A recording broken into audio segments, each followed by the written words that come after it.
So I am Felicia Jett. I'm co-chair of membership committee, and welcome to the Taste of League. This particular event is getting to know about the league as well, getting to know about you. Everyone has been muted during the presentation to limit the background noise. And if you do need to speak, you can unmute yourself. Please use the chat box if you have questions during the presentation. Cheryl Kaplan, who is our co-chair for membership, will assist with questions during specific breakpoints. Technical questions can also be sent to Cheryl, but I think we've been on Zoom for a while due to our pandemic, so everybody may be aware of how to use Zoom. Again, this meeting is being recorded for follow-up and quality purposes. And now I'm going to turn it over to our president, Alice Newland. Good afternoon. Our toast today is going to be to our foremothers. And when I say raise your glasses, then get ready to toast to our foremothers. The League of Women Voters was born from the largest women's suffrage organization and on February 14th, 1920. Those women that fought for women's suffrage fought for 70 years. They are our foremothers. Then those women who for 101 years fought for fair elections, quality education, advocated for transparency in government, human rights, health and welfare for all our citizens and our environment are our foremothers through the League of Women Voters. So let's honor our foremothers, raise your glasses to our foremothers.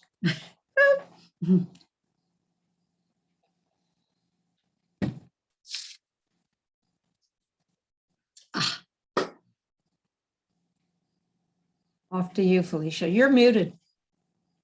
Today, we will be covering the official start of the suffrage movement and how that became the beginning of the League of Women Voters.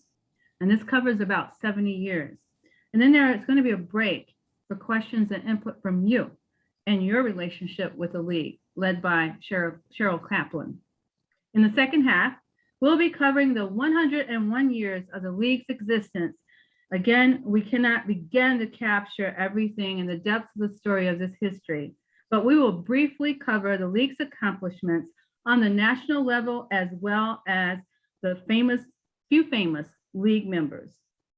The League has been a cornerstone to the election and governance on the state as well as the local levels, but we will keep today's focus on the national level. And we will do the beginning, turning it back over to our president, Alice.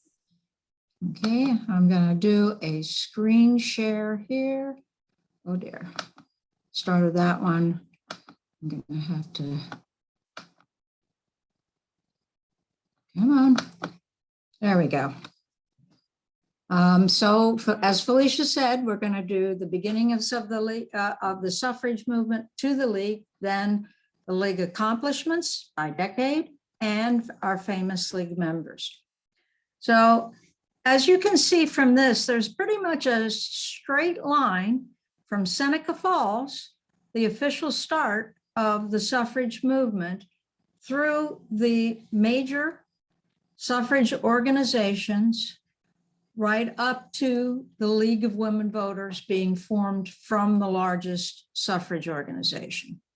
Now, the idea for Seneca Falls, which was the start of the official start in the United States of the suffrage movement, came from Elizabeth Cady Stanton and Lucretia Mott.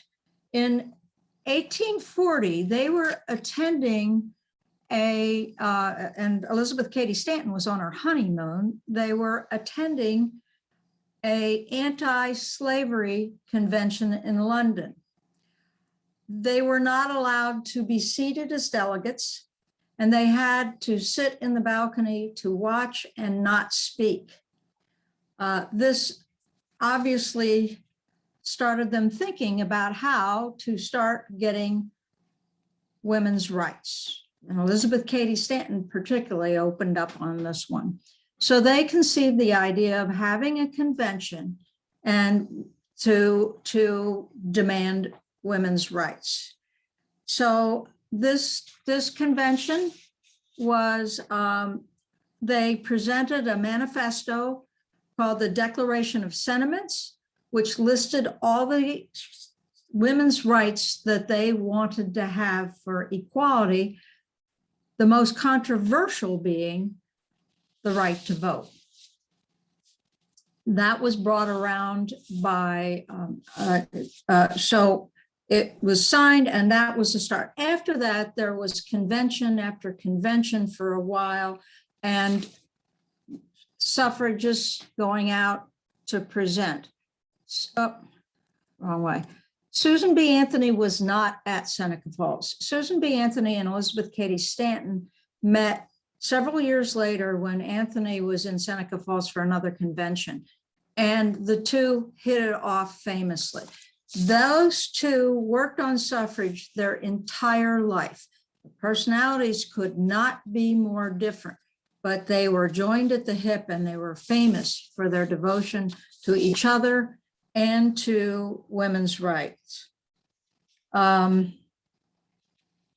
let's go on to look at the organization again. So right after the Civil War, the American Equal Rights Association was formed in 1866.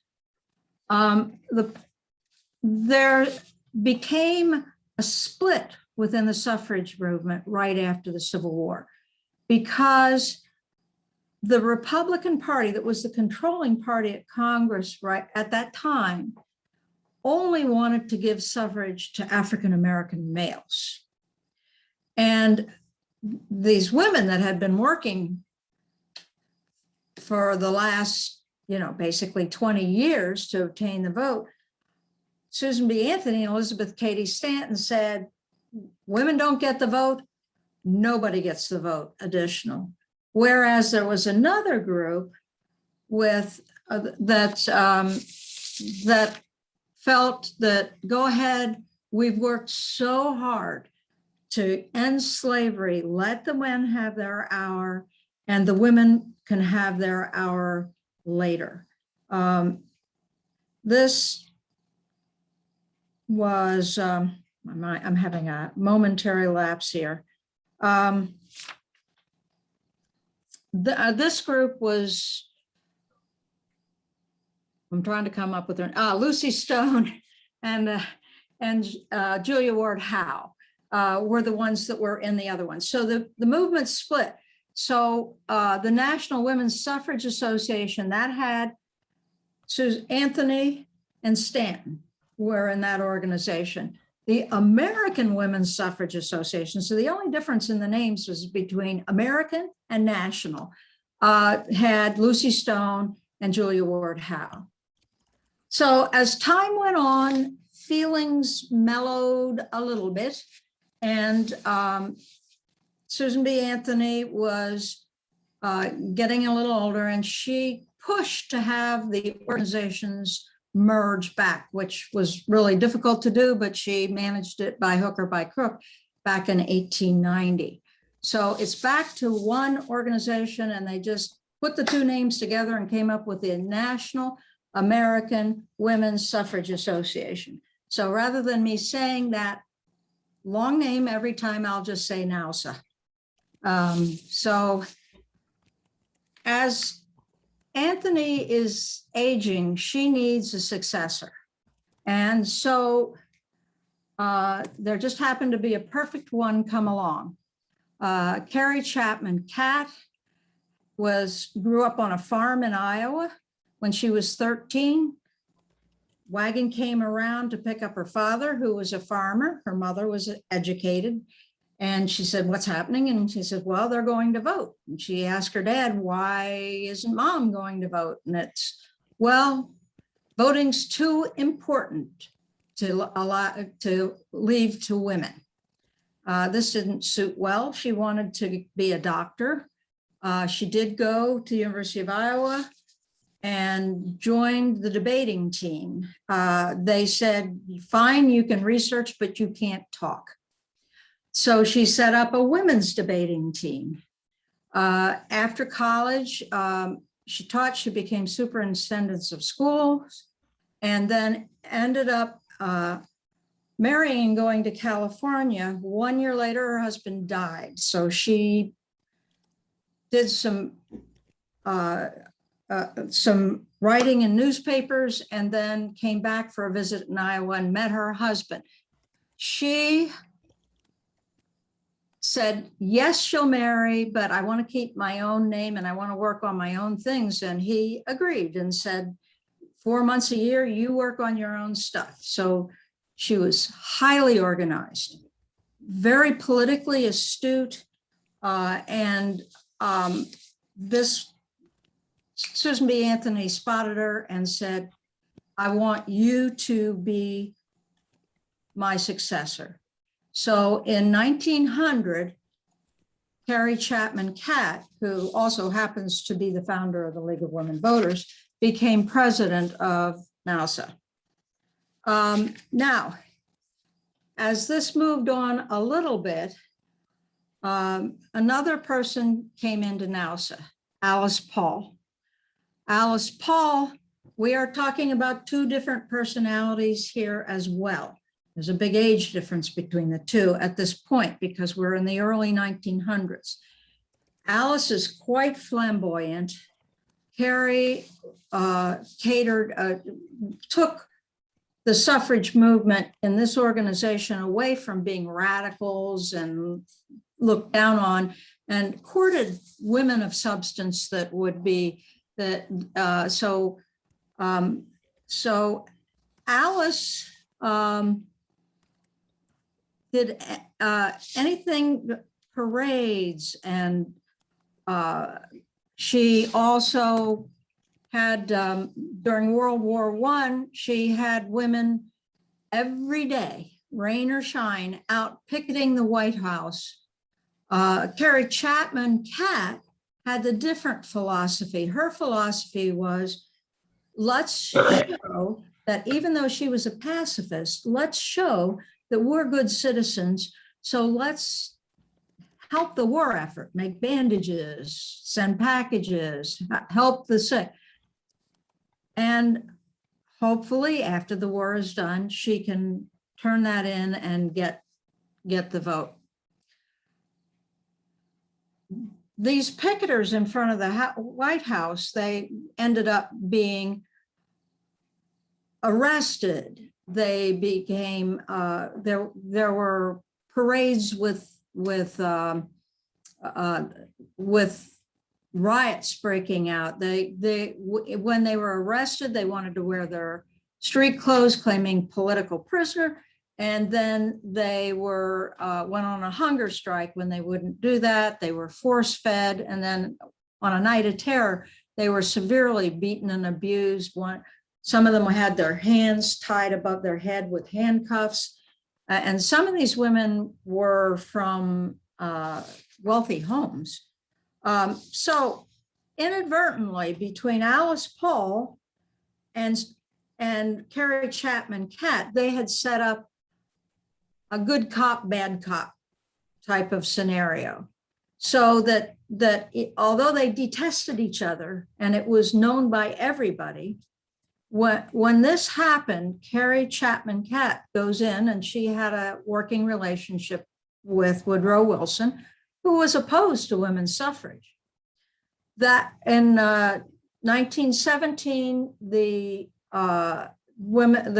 bill for women's suffrage failed by 1 vote.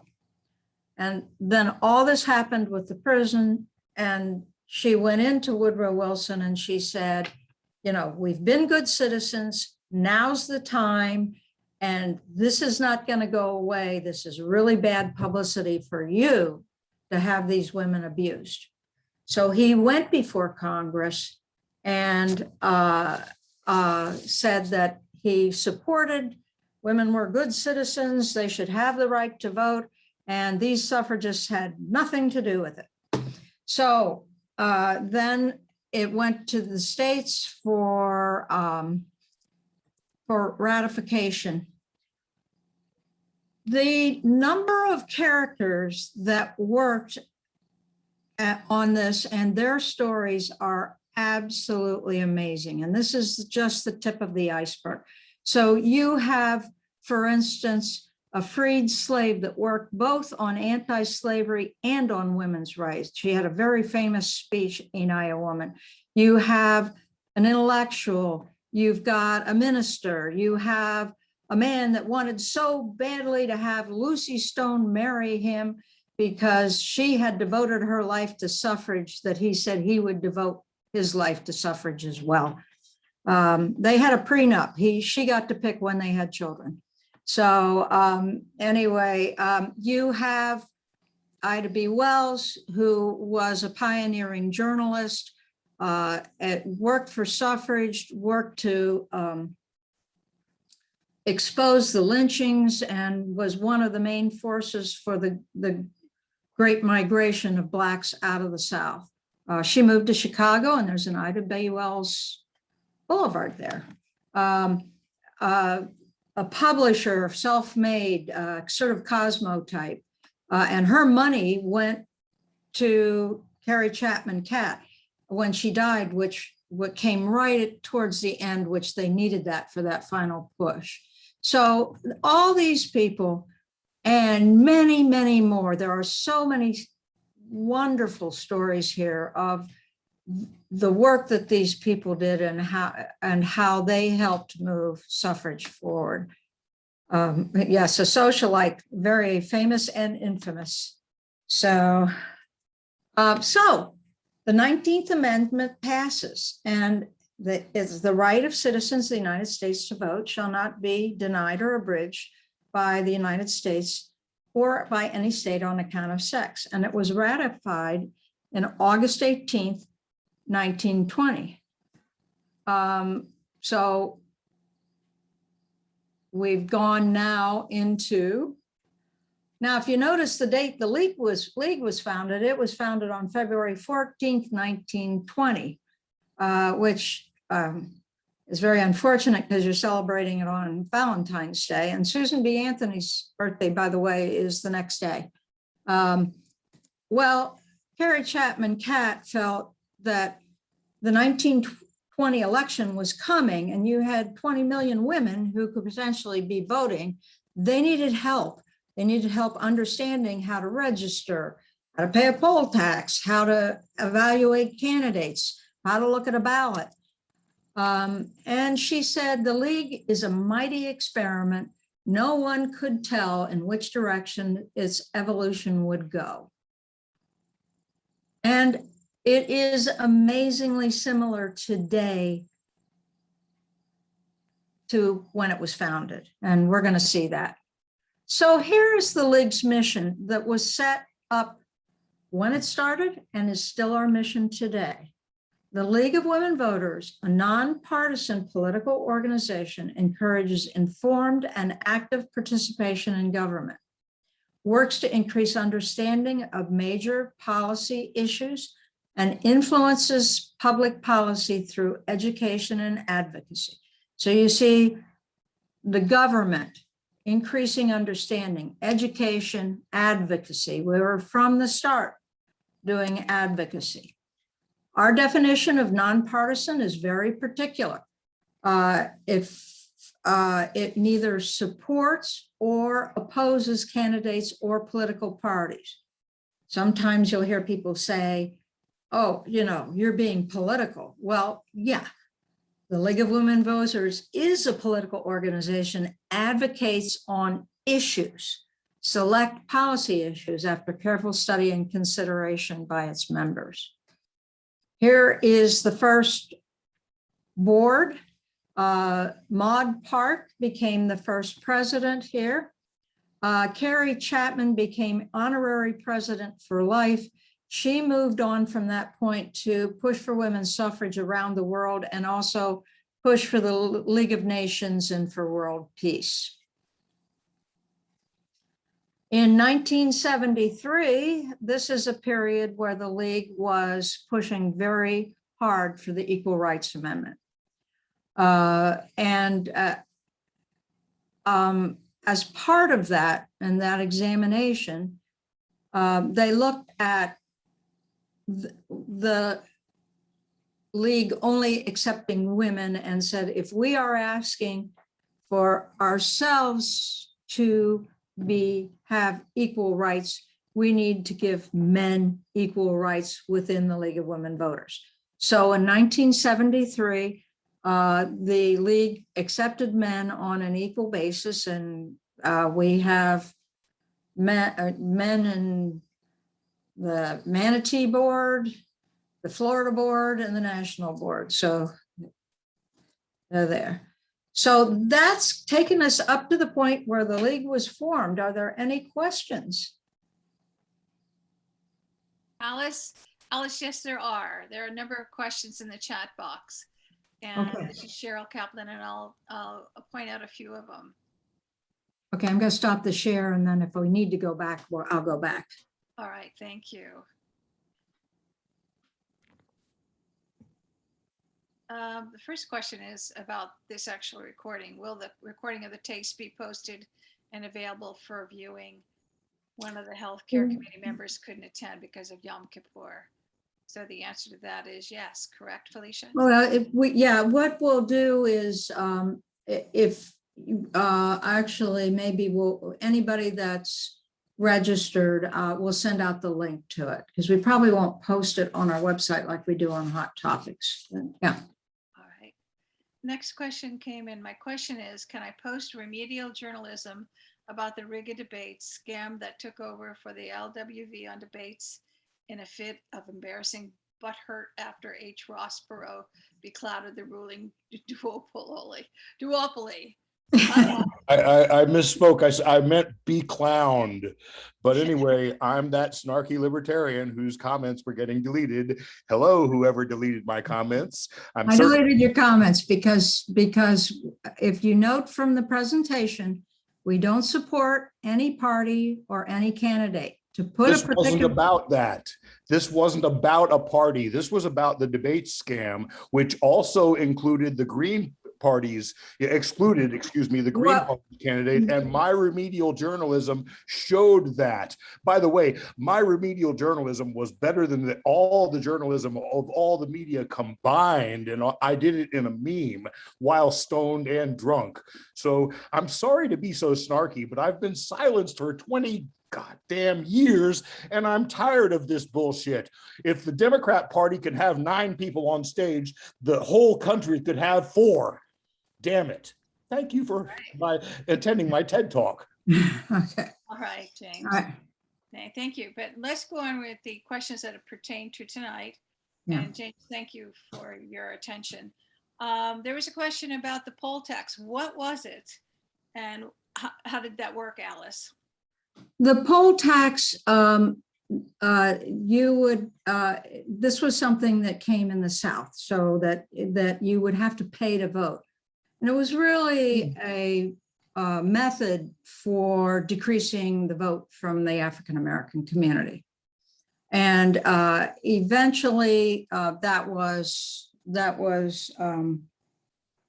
and I can't remember whether it was one of the voting rights laws or a Supreme Court, but I think it was one of the voting rights laws that so they're no longer, you don't have to pay to vote. And that's the rule of the land, but it used to be true. All right, so do you have any idea when that ended? Because that was one of the questions as well. It ended, I'm guessing about the 60s, but I don't know for sure. I'd have to look that up. Peggy, you have your hand up. How can we help you?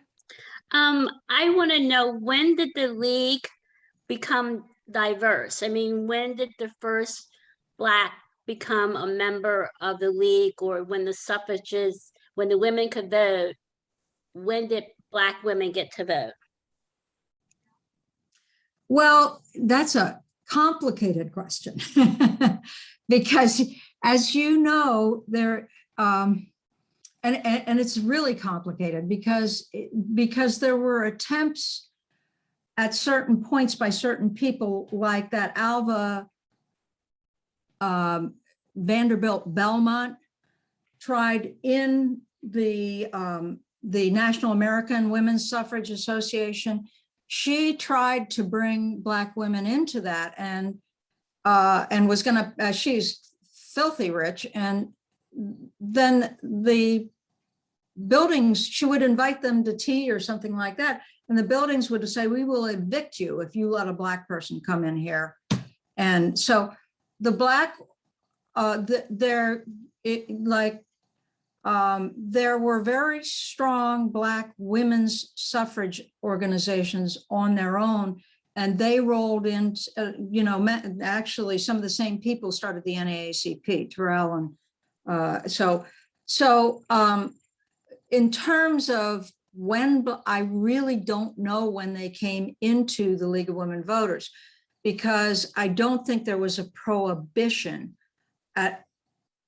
but there, all along, there were deeply divisive things done.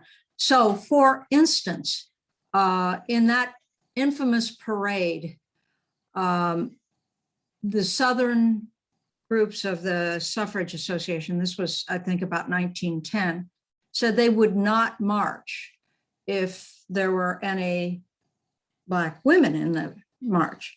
And so they were asked to go to the end of the parade. Well, that didn't sit well with our pioneering journalist, and she stood on the side, and when Illinois came along, she stepped in. Well, she wasn't official, she wasn't officially out, she wasn't officially in. So the bottom line answer is, I don't know, but it sure would be interesting to find out, because it came from a long history of exclusion for one reason or another. So sometimes it was outright bigotry, sometimes it was just, wanting to get the right to vote. And so being afraid that if they brought that in, they might lose it, political concerns. So, and there was lots of both. So, but I don't know at what point. That's a really interesting question, though. I think I will try to find that out from the National. There's something that came in on the chat box. A quick answer was August 1965 was when Black women were allowed to vote. That doesn't mean that has anything to do when they joined the League, but that's someone's comment. Now, I think that came from Felicia. No, So I don't think that was not from me. I'm sorry. I'm oh, not that's sure okay. Well, it was from someone. Was that you? Well, anyway. That was from Mary Lynn. Mary Lynn. Okay, Mary Lynn, thank you very much. So Alice, what I wanted to do at this point was to talk about the League today. Okay, And then, before you move on, Cheryl, can I just add this? I was going to say that the 24th Amendment was the one that outlawed the poll tax. And there was the House passed the 24th Amendment, 295 to 86 vote. And what year was that? 1962. Okay, 60s, yeah. so, Could I say something before we go on? oh, sure, I'm absolutely. Judy Wellman. I'm in Bradenton in the wintertime. And I've been working on a national project called the National Votes for Women Trail.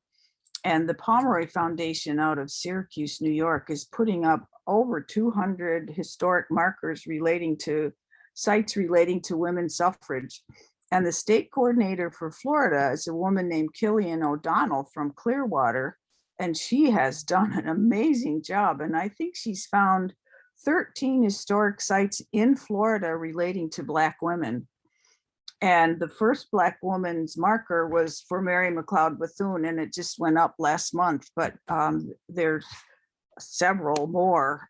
And so it's quite an amazing story just to begin following the ways in which Black women, especially associated with the National Association of Colored Women, became very active in suffrage, even though I have no idea when they first joined the League, but they were sort of parallel before 1920. Well, thank you so much, Judith. We appreciate that. Does anybody else have something you want to add to that in regards to history? Great. So the next portion, we're going to take a few minutes to find out a little bit about all of you that are attending today.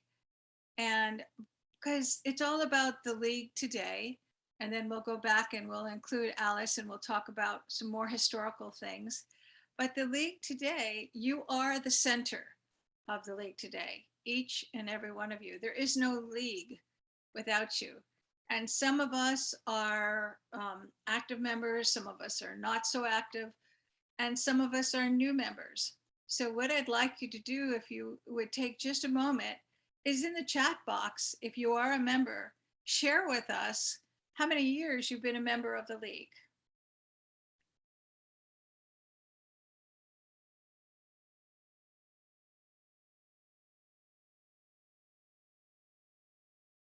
I'm not seeing it coming up because is somebody, oh, there we go. 2, 3, 4 years, 5 years. And one of the chairs shared that she thinks she's been a member for 48 years, 40 years, about 10 years. So, and if you're not a member, just put in 0, just put in there 0 so we can see how many people may not be members.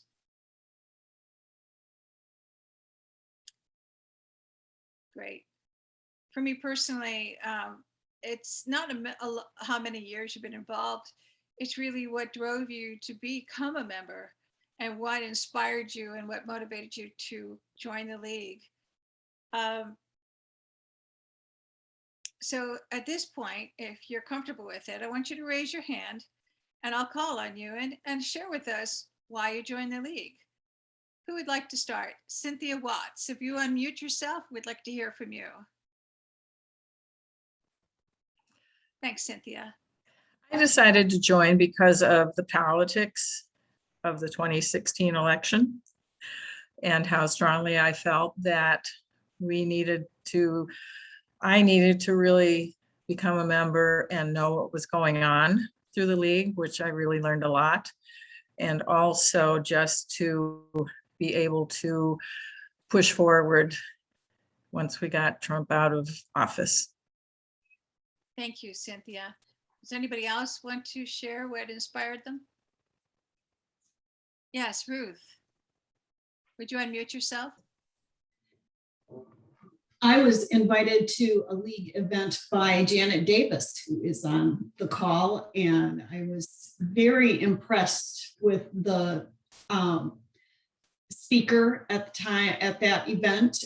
She was a Republican Florida judge, but I really enjoyed her comments, and I was drawn to advocacy on policies and that meant a lot to me, but at the same time being political but not partisan, and that was really what drew me to the league. Yeah, I really appreciate your comments about that. The same thing for me. I joined the league when I first moved here 3 years ago to Manatee County. I didn't know anyone but my beloved sister, Holly, which is totally enough person to know in a kid in the county. But I heard Alice speak at a meeting in my community, and I was so impressed by the different things the league was involved with. And I knew for sure that I could find something that my heart would tell me that would a way for me to make a difference without spending my whole life committed to it. And Ginger, you're a chair. Would you like to share with us your story? Sure. I originally joined during the election, the 2016 election. No, I'm sorry, during the lead up to the 2020 election, looking for information. I always had come to the league for election information wherever I lived, whatever state I was in. So that's what brought me to the league. And then I got more involved when we had some need to pay more attention to our local Board of County Commissioners. But there's so many things to get involved with, whatever your interests are. And that's, so information brought me in, and a desire to get more involved is, got me to put my hand up and get more involved. So. Thank you. It really, for me, it doesn't really matter what our reasons are. I'm going to share with you a little bit about today's Manatee County League, But a lot of these committees are committees that are across the nation. And you can join wherever you are, whether it's California, West Virginia, whatever. You can find out more by going to their website. But on our particular website for the League of Women Voters of Manatee County, we have 8 committees. And I want to just take a broad brushstroke on each present day committee. I think the Voter Services Committee is probably the most important activity for our league. It's given our strong commitment to voter education and participation. Our league does everything we can to register voters, help educate voters, and encourage for a high turnout at the polls. This particular committee is led by our chair, Carolyn Sheets. She's also our vice president. And you can reach out to Carolyn or any one of the chairs on our League of Manatee County website, League of Women Voters Manatee County website. Then they're all important. One of my favorite committees is led by Mary Lynn Parker. Mary Lynn is the head of our education committee. And let me share with you some of the things that Mary Lee Parker's involved with. This committee conducts studies on educational issues and organizes public information and programs. They make recommendations for a strong and high quality public school system, affordable preschool education, and encourage the growth of higher education in Manatee County. Right now, our Government Issues Committee, led by Ginger McCollum, who's here tonight. This committee makes recommendations for improvements in the operation of government and its agencies. It monitors government practices for ethics and advocates for public participation. In addition, this committee monitors growth issues, studies county and local government comprehensive planning, and make recommendation on plans, rules, and specific projects before the boards. Recently, this board is actually observing the Board of County Commissioners for Manatee, and there's a great deal to be learned and involved with on that level. So if you're interested, reach out to Ginger McCollum on our website. There's a healthcare committee led by Ruth Haranchar. Am I saying your name right, Ruth?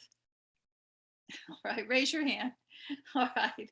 This committee researches and recommends policies and practices that improve access to quality healthcare to all citizens of Manatee County, including preventative care and encouraging healthy lifestyles.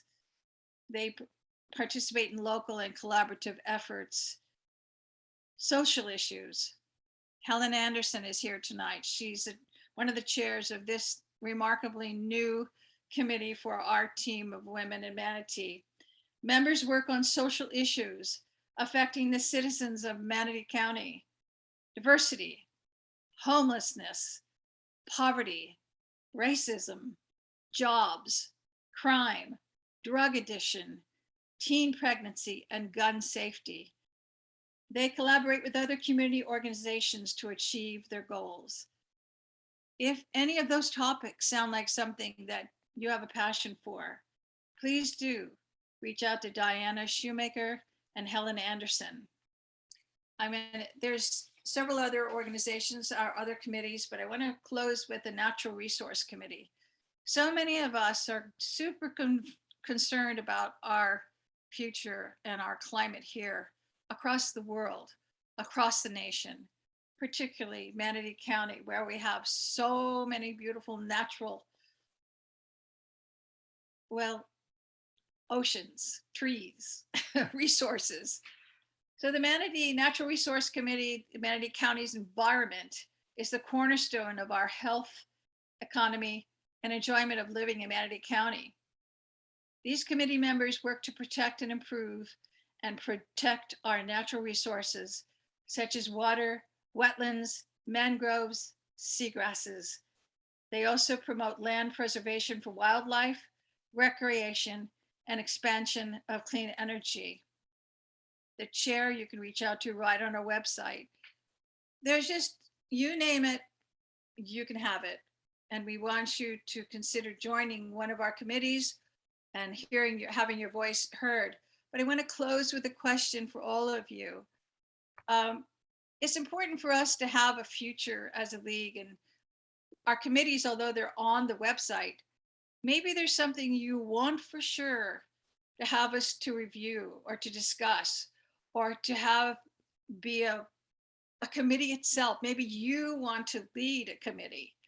You can please reach out to Alice Newland, our president, on our website and let her know and comment to her that you would like to start a particular committee. Maybe it's something we already have and we can point you in the right direction. Maybe it's something we're not focusing on at this point in this community, but we can't wait to hear from you. Thank you. Back to you, Alice. Okay, back to screen share.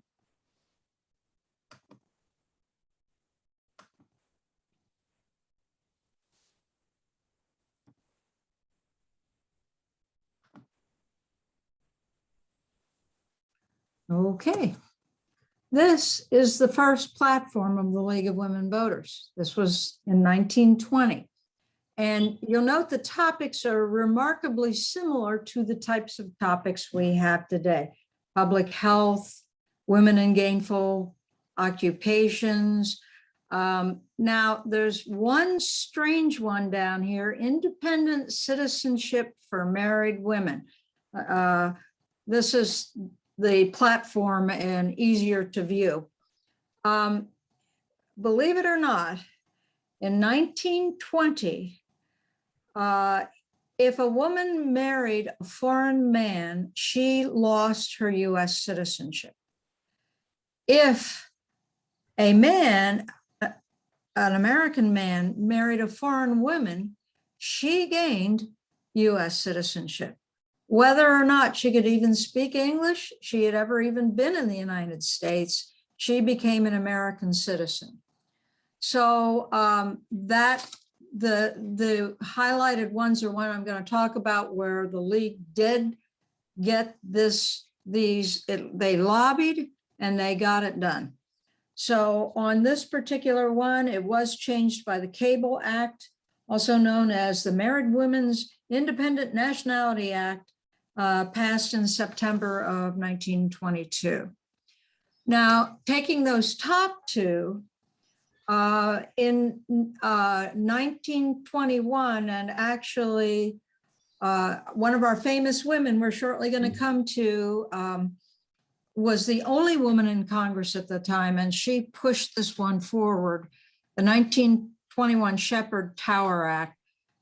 There was a very high rate of infant mortality and pregnant women mortality, mortality in birth. So they lobbied for mother health care. For 8 years, over 3,000 clinics went up for the care of mothers and infants. Unfortunately, there was a big push among vested interests, calling it socialist or communist, and they managed to get it kicked out 8 years later.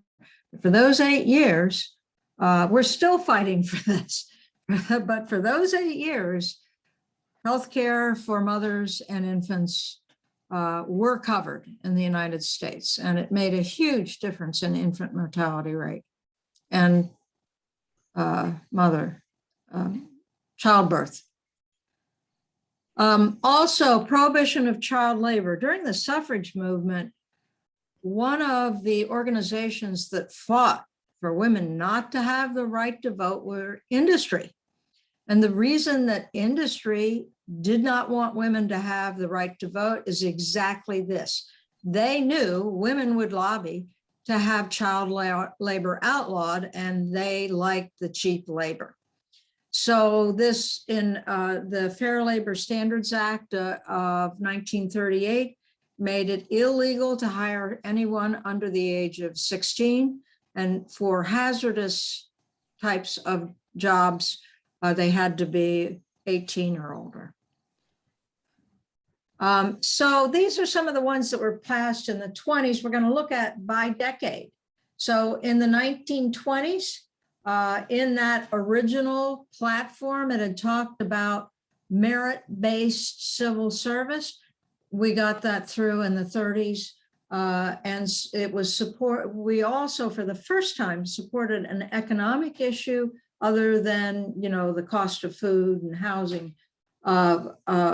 The Tennessee Valley Association, which is rural electrification and tax reform, and continued to push for women to have equal treatment under the law. In the 40s, this was the big push at the end of the 40s for the United Nations. And of course, Eleanor Roosevelt, who we will see was a League member, was a major force in the formation of the United Nations. And she was responsible for the UN Universal Declaration of Human Rights. In 45, the League was asked to serve as a consultant and as a UN delegation, and it does have, at Truman's request, and it does have a permanent seat at the United Nations for conferring with, not as a member, but for conferring with. So the 1950s, they worked against Senator Joe McCarthy's witch hunts and formed a Freedom Agenda Committee. Then 57, they started a very active education campaign and forming an education funding mechanism there for us to understand government issues. In the 60s, they worked on civil rights issue, and Lyndon Johnson asked for the League's help in the war on poverty. Oh, by the way, on that other picture back there, you'll notice these are all League women, and that is Harry Truman. So that they went in and got their photo up. In the 1970s, the big push was for the Equal Rights Amendment. It has passed in enough states now, but unfortunately on the original the original bill that went through Congress and was, it put a time limit on it. And so it will have to be passed again without the time limit, and then there may be lawsuits. In 76, the League started presidential debates. And that started the whole big deal with presidential debates each time. However, in the 1988 debate, the networks and the parties kind of conspired in the back room to say, we want to say who's in the audience and, sort of engineer it to make it more, like they do with reality TV. And the League finally said, we cannot be part of this. This is phony debate. So they withdrew. However, locally, we do still have debates and candidate forums. In the 1980s, they were at the forefront in passing the Voting Rights Act Amendment of 1982. And we also pressured, this is again a break from what we did before, for ratification of the Nuclear Forces Treaty. And we did advocate for the right to privacy in reproductive rights, which seems to be an ongoing fight still. In the 1990s, the League's was really instrumental in getting the National Voter Registration Act, sometimes called the Motor Voter Act. They were there at the signing and got the pen that signed it from Clinton. In the 20s, the League was helped with the enactment of the Help America Vote Act and the Bipartisan Campaign Finance Reform Act of 2002. That would have been great, except for the Citizens United Supreme Court ruling kind of ran a bus through that one. So And then they've really gone and developed a sort of an umbrella of democracy issues. In the 2010s, they continued to fight voting restrictions and fought, and we know in our state that we got the constitutional amendment passed for fair districts. There is on the web both at the state but in particularly the national level, there's a whole booklet now. Instead of standing in front of a little platform thing and here's our 15 items, this booklet, I think it goes from page 11 to page 15 with the items that are of importance to the league, that are priorities in working on in the election. And I will put, when we get through this is a link, but it's not that simple. So I'll put the full link in the chat when we're done. Or you can just look at League of Women Voters Impact on Issues. It's a range. And so we will go on to our famous league members. Jeanette Rankin. Jeanette Rankin's a Republican. She was a congresswoman from Montana. She was elected in 2018. So she is the only woman to vote for women having the right to vote. So she was also, she was in Congress for a long time. She said, we're half the people, we should be half of Congress. But her quote that I like the best is, if I were to do it over, I would do everything the same, except I'd be nastier. Alice, you mean Jeanette was from 8. So, yeah. You said 2018. Oh, no, yeah, 1918. Yes, gotta get it right. 1918. So in 1920, she was able to vote for the 19th Amendment, the only woman to vote for the 19th Amendment.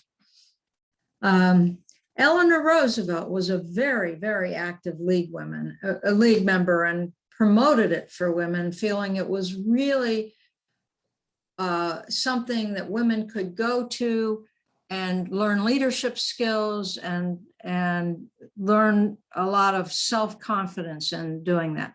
So her quote is, the League of Women Voters trains good citizens who have a sense of responsibility about what goes on in their locality, in their state, and in their nation.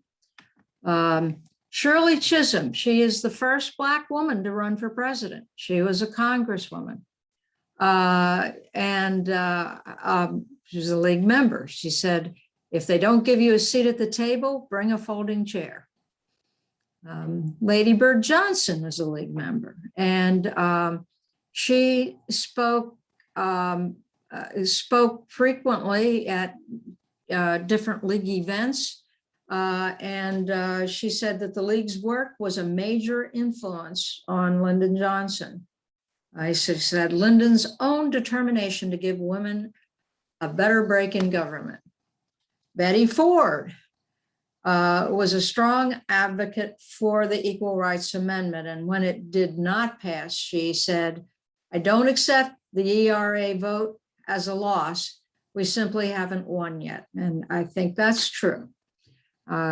Just seems to take an awful long time for some things to come to fruition. And Hillary Clinton was also a member. So these are the famous ones, but famous or not, all league members are critically important. They're making democracy work and improving the health and welfare of the citizens of the United States. So to our future foremothers and forefathers, because we do have them as well, you. So anyway, any questions I'll remove the share.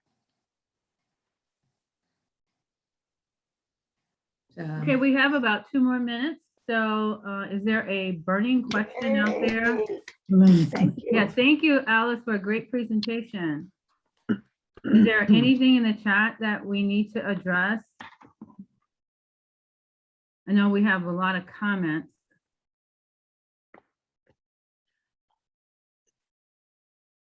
I just want to say thanks to everyone who joined today. And if you're at all interested in joining our particular county or any county, then you can go to their website or go to our website, and we absolutely encourage you to do so. And we have different levels of membership, and you can join at any time. Thank you. And I just put in the chat our website. So if you want to link over to that, that is our website. And our latest hot topic, I believe, is on there. For those that are local in Manatee County, we just recently had a hot topic where we had the pros and cons of the upcoming school board referendum that will be on the ballot in November. And that's on the website. That is posted. If you go to the league homepage, lwvmanatee.org, and you go to advocacy, the bottom videos, it has both that video from that hot topics as well as the chat, because there was it's as a separate PDF, because there was a debate going on in the chat while the debate was going on in the main presentation. Great. And so again, I want to thank Cheryl for all the questions and answers. Also, again, thank Alice, our president, for the great presentation. And again, thanks for you for taking the time out to join us today. Again, we'd like to remind you of our next Taste of the League event that will be on November 11th at 5:30. We are planning to have someone from our League of Women Voters National Chapter join us. So think of all your questions, and Peggy, we hope to have an answer for your question as well by that time. Again, thank you for joining and have a great evening. Thank you. Whoever's recording, stop the recording.